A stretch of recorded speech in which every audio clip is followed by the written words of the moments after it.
Dinas Koperasi dan Usaha Mikro Kabupaten Tulungagung melaksanakan kegiatan pembinaan dan keterampilan kerja bagi tenaga kerja dan masyarakat untuk peningkatan kualitas usaha mikro, dana bagi hasil cukai hasil tembakau atau DBHCHT melalui pelatihan keterampilan merajut sepatu, tas, masker, tas handphone, serta konektor hijab.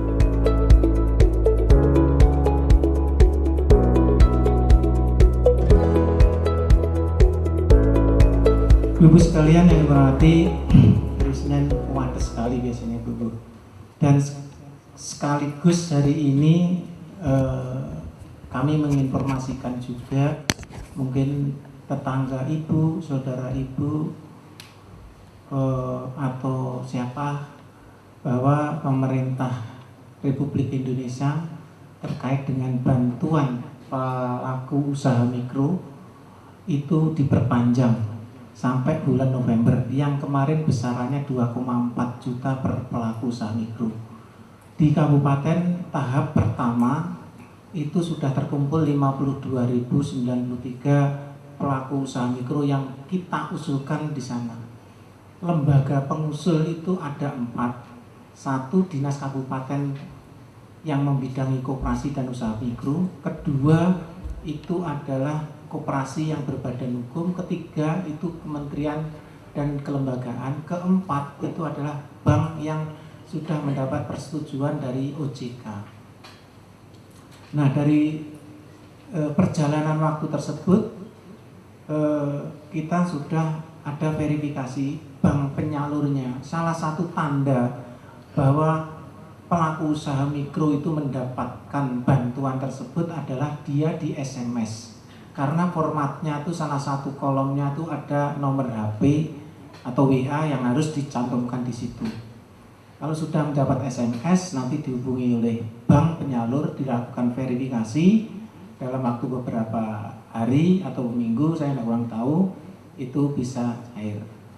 Untuk Tulungagung kemarin kami sudah mengumpulkan Pak Camat atau yang mewakili, itu mohon kiranya bisa mensosialisasikan di tingkat desa masing-masing. Karena dari total yang dibutuhkan pemerintah adalah 12 juta pelaku usaha mikro, yang sudah tercover gelombang pertama itu adalah 9,1. Sehingga untuk gelombang kedua itu dibutuhkan 2,9 juta pelaku usaha mikro, dan itu berlaku sampai November. Namun demikian, kalau kuota itu sudah terpenuhi 2,9 karena ini wilayahnya Indonesia, itu pun langsung ditutup. Sehingga kami kemarin menyampaikan kepada perwakilan dari Bapak Camat untuk segeranya mendata, dan data itu bisa disetorkan baik di dinas koperasi ataupun di perbankan maupun di koperasi. Dengan persyaratannya adalah pelaku tersebut belum terakses melalui perbankan. Yang kedua, tidak sedang dalam kredit perbankan, kalaupun punya saldo di bawah 2 juta dan dia mempunyai bidang usaha, punya KTP dan sebagainya. Kalau itu sudah terpenuhi, monggo bisa didaftarkan. Kami dari Dinas Kabupaten Kota sebatas mengentry, Bu. Jadi yang menjadi kata kuncinya, dana itu adalah dana dari pusat APBN. Kalau kami menyampaikannya, dana yang ada di pusat yang digelontorkan untuk kegiatan itu adalah 28,8 triliun. Dan yang kedua, yang menyeleksi dari yang kita usulkan itu semuanya dari pusat.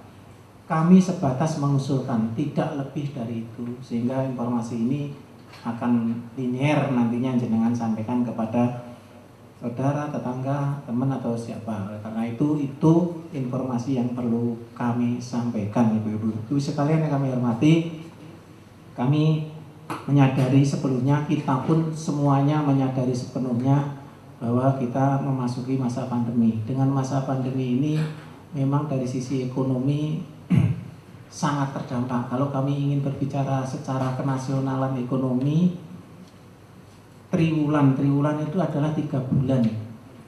3 bulan pertama dari Januari sampai Maret pertumbuhan ekonomi kita itu positif. Artinya pertumbuhan kita triwulan pertama 2,97%. Yang itu disupport oleh 17 sektor usaha yang ada di dalam suatu lingkup pemerintahan Indonesia. Terus memasuki triwulan kedua, kita baru mengenal ada pandemi itu. Triwulan kedua itu April sampai dengan April, Mei, Juni. Nah, kita sudah terkontraksi pertumbuhannya. Terkontraksi itu artinya minusnya 5,32%. Terus yang ketiga memasuki triwulan ketiga dan itu berakhir September kemarin, kita tidak tahu ini bagaimana pertumbuhannya. Namun demikian dengan kondisi yang minus di triwulan kedua, harapan pemerintah itu akan mensupport segala upaya dengan berbagai sektor usaha, dengan berbagai program. Di situ sudah digelontorkan program perlindungan sosial 85,7 triliun. Di situ ada program PKH, kertas PKH, program keluarga harapan itu 4, triliun. Ada subsidi tunai non PKH itu ada 5 triliun. Terus ada sektor ketahanan pangan dan perikanan itu ada 1,5 triliun. Terus ada yang ini BPUM ini 28,8 triliun. Terus ada BPJS yang prakerja itu untuk 13 juta orang yang gajinya di bawah 5 juta itu 31,2 triliun. Itu semua dikerahkan oleh pemerintah dengan harapan itu bisa diberdaya gunakan oleh masyarakat sehingga bisa menaikkan potensi ekonomi yang ada di Indonesia.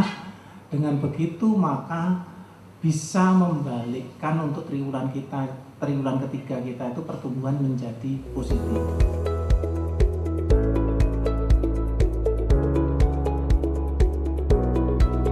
Pelaksanaan pembinaan dan keterampilan ini dilaksanakan di Liur Cafe dan Resto selama 2 hari.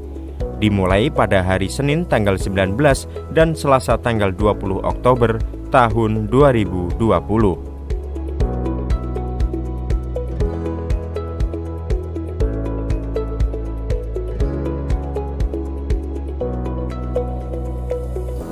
Hari ini kita mengadakan kegiatan keterampilan rajut dengan harapan kita menyadari di tengah pandemi ini kegiatan yang bersifat keekonomian terdampak luar biasa, sehingga kita mencoba untuk melakukan suatu kegiatan yang intinya akan bisa menambah pendapatan dari ibu-ibu khususnya pelaku pelatihan.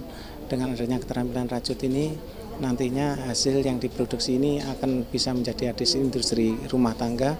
Dan kalau kita berbicara survei terkait dengan pandemi, industri ataupun kuliner yang khususnya itu melalui COD itu justru mengalami peningkatan. Nah, oleh karena itu hasil dari keterampilan rajut ini nantinya akan bisa menambah potensi ekonomi kerumah tanggaan bagi para pelaku usaha. Ya, jadi terima kasih. Jadi kami dari Dinas Koperasi Usaha Mikro berkomitmen atau berinovasi bersama dengan pelaku komunitas UMKM yang ada di Kabupaten Tulungagung untuk menciptakan suatu solusi pemasaran produk-produk UMKM yang ada di Tulungagung dalam bentuk digital marketing. Nah, dengan adanya digital marketing nanti pangsa pasar khususnya masyarakat yang ada di Kabupaten Tulungagung bisa secara langsung mengakses lapak UMKM. Di situ ada sekitar 200 sampai 300 produk yang sudah siap kami jual. Namun demikian tahap awal ini kita mau mensosialisasikan dulu kepada para ASN yang ada di Kabupaten Tulungagung dengan harapan ASN nanti mampu untuk beli produk UMKM yang ada di Tulungagung. Artinya kita semua nantinya digiring untuk menjadi masyarakat yang bangga buatan Indonesia.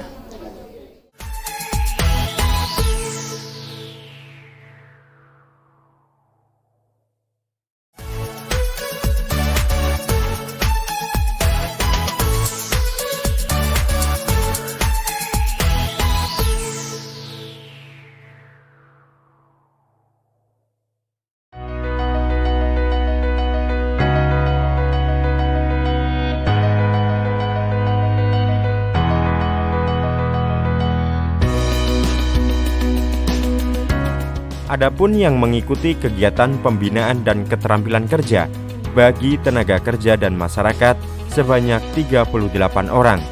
Mereka ada yang sudah mahir dalam merajut dan ada juga yang masih pemula.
Dinas Koperasi dan Usaha Mikro Kabupaten Tulungagung mendatangkan Erlina sebagai narasumber aneka merajut yang sudah mahir di bidangnya.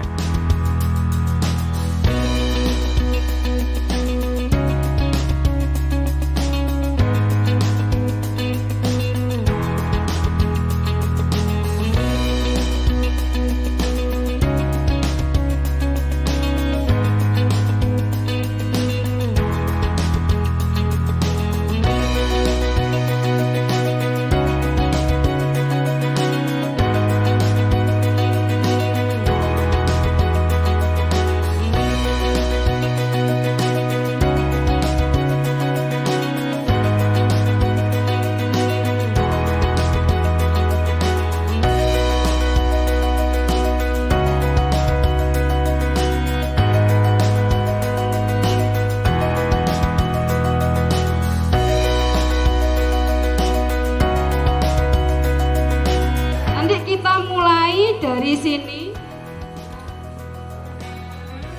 terserah, boleh kanan boleh kiri, monggo bebas. Yang bagian dalam. Nah, kita mulai, kita SC 44 muter. Nah, 4 mulai dari baris ini. Terserah, nomor 3, nomor 2 boleh, 3 boleh, bebas. Nomor 2 saja. Nomor 2. Tiap ini kan 1 cm ya. Nah, ini nanti dari sini kita kasih 4 semua muter sebanyak 3 kali ya, 3 putaran.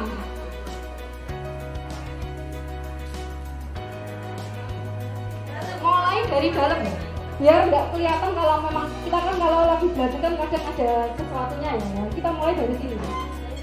Nah, dari tengah boleh. Nah, ya boleh, dari sini Bu, dari sini. Nah, dari sini loh. Ya, boleh. Terserah mau kiri dulu, kanan dulu boleh, dari sini. Kita bikin simpul dulu ya, jangan lupa bikin simpul. Ya, dari sini. Bikin simpul dulu Bu, biar nggak lepas. Ini dikorek dulu. Nah, ini dikorek dulu.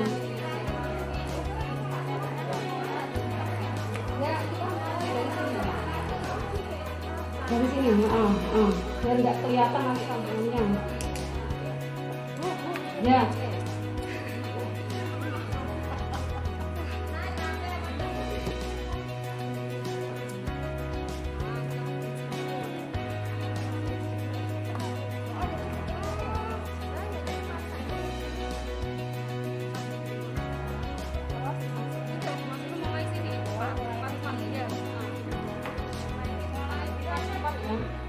SC 44.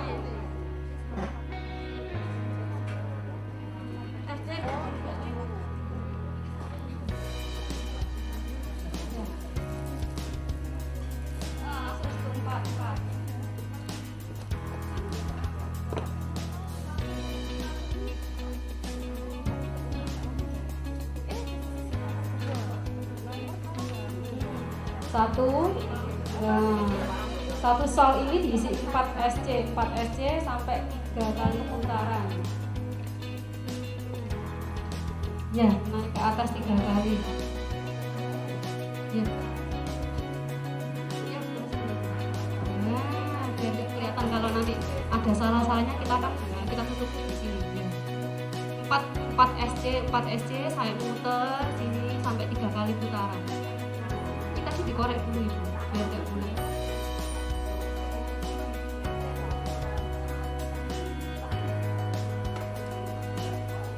Sip.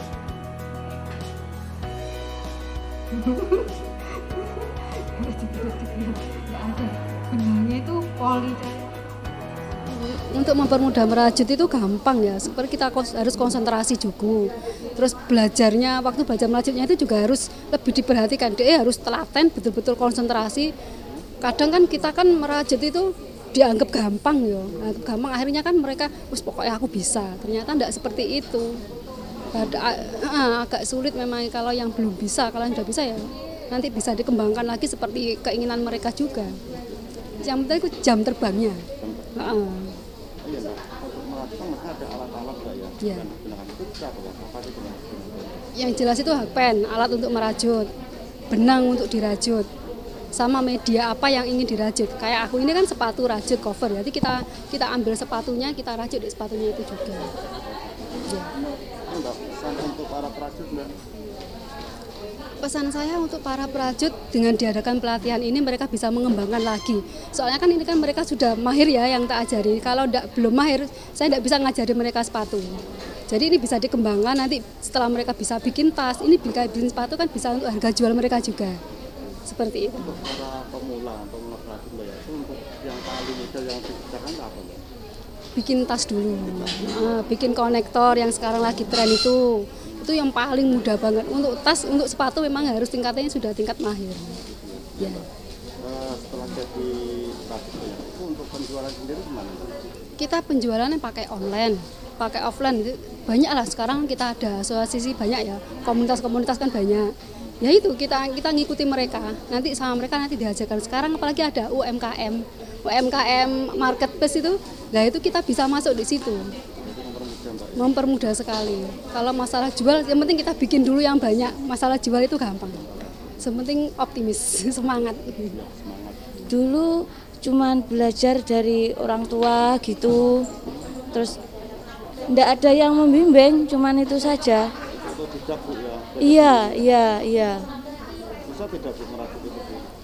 Ya insya Allah di pembelajaran ini saya insya Allah bisa tambah ilmu, tambah pengalaman gitu. Pengalamannya apa aja Bu? Ya pengalamannya ya tusuk-tusuknya itu, istilahnya tusuk-tusuk itu saya jadi mengerti. Dulunya itu kan orang Jawa, orang kuno itu ronce itu ya cuman ronce, ini tusuknya yang lebih agak modern gitu loh Mas. Model-modelnya juga agak modern, enggak cuman itu aja, beragam gitu. Kalau dulu merajut apa Bu? Dulu ya cuman merajut itu dari ciat, zaman dulu ya ciat itu dari uplok bayi, sepatu bayi gitu aja, baju bayi cuman gitu-gitu. Kalau ini kan beragam ya, dari kita di sini diajari sepatu, diajari masker, diajari tas gitu.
dan dinas menyampaikan mohon maaf apabila ada hal-hal yang kurang berkenan. Itu mungkin yang bisa saya sampaikan dari kami dan Dinas Koperasi UMKM. Ibu-ibu, bila mungkin suatu saat ibu ada sesuatu, bisa menghubungi Mbak Esti.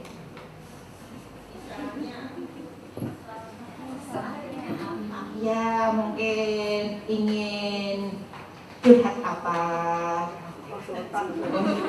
gitu. Mbak Esti ini sangat ceria. Alhamdulillah. Dengan mengucap alhamdulillahirabbil alamin, kegiatan membuat aneka rajut kami nyatakan ditutup. Wassalamualaikum warahmatullahi wabarakatuh. Mungkin Bu Erlina ada dua patah kata. Monggo. Assalamualaikum warahmatullahi wabarakatuh. Terima kasih sama Ibu Dewi ini sama Mbak Esti dari Dinas Koperasi yang telah memberi kesempatan pada kita ya untuk belajar bersama di sini. Terima kasih sekali karena kita jadi bisa bagi-bagi ilmu. Kita sama-sama sharing ya. Ada yang tadi saya juga belajar dari teman-teman juga. Yang jelas kami dari pengrajin Tulungagung mengucapkan terima kasih sekali pada Dinas Koperasi. Saya minta tepuk tangannya untuk Dinas Koperasi. Dan terima kasih untuk teman-teman semua yang mau belajar.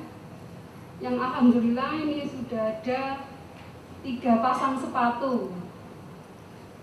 Dan 5 pasang sepatu yang nanti dapat berbahnya 3 maksudnya. Grogi. Ini soalnya semua sudah mahir.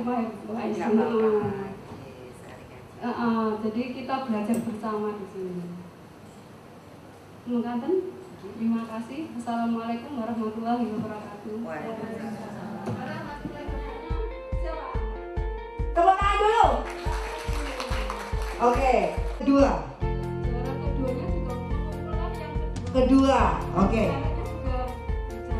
oke. Mbak Ika, oke. Tepuk tangannya mana dong? Kok kodok Mbak? Yang pertama kali ngomong tadi ya. Iya. Kebanggaan saya. Iya. Oke, tepuk tangannya. Iya. Ya, di antara ini Kalau yang memang yang iya. kami dari segi kerapian. Oke. Aja nek rasa cemburu, ya. Oke, selanjutnya. Ini terima kasih sekali walaupun tidak rapi tapi jadi. Oh gitu.